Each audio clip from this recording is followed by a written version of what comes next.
You're watching Ag News by Cary Sims. Blooms but no fruit? It's one of the most common questions gardeners ask this time of year.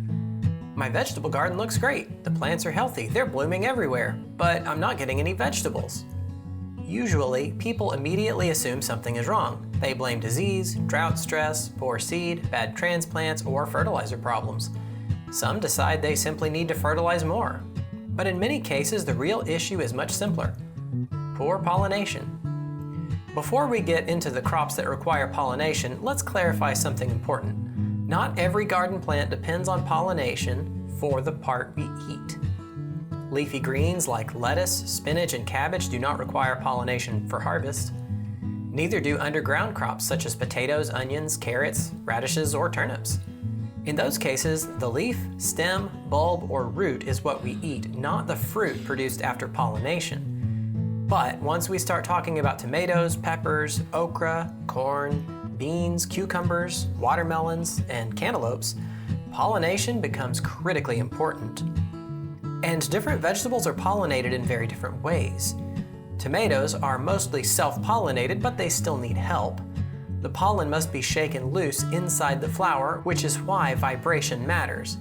Bumblebees are excellent tomato pollinators because they buzz pollinate by vibrating the flower.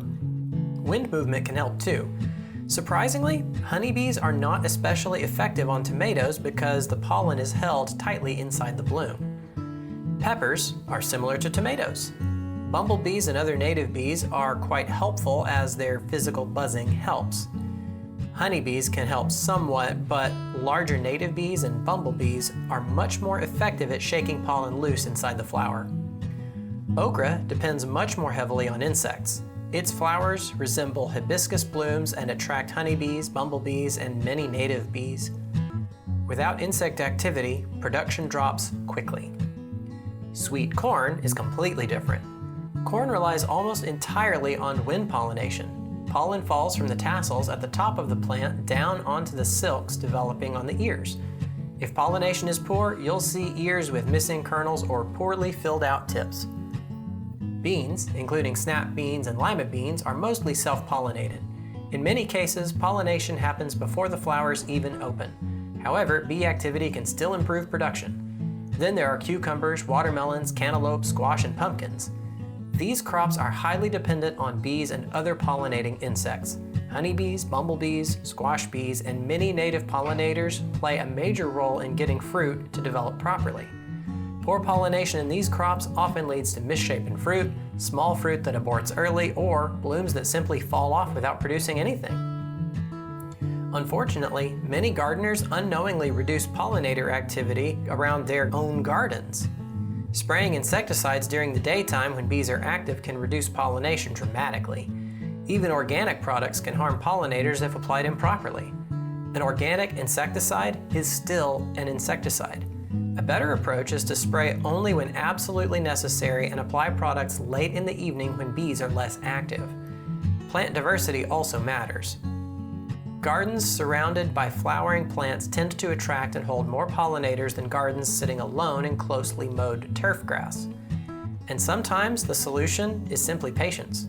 Extremely hot weather, excessive rainfall, cloudy conditions, or unusually cool nights can temporarily reduce pollinator activity and fruit set even when plants appear perfectly healthy. The next time your garden is full of blooms but short on vegetables, don't immediately assume the plants are failing. Sometimes the problem isn't the plant at all. It's the pollinators that never had a chance to do their job. Healthy gardens depend on healthy pollinator activity, and sometimes the best thing a gardener can do is simply avoid getting in their way. Cary Sims is the County Extension Agent for Agriculture and Natural Resources for Angelina County. His email address is cw-sims@tamu.edu. The members of Texas A&M AgriLife will provide equal opportunities in programs and activities, education, and employment to all persons regardless of race, color, sex, religion, national origin, age, disability, genetic information, veteran status, sexual orientation, or gender identity, and will strive to achieve full and equal employment opportunity throughout Texas A&M AgriLife.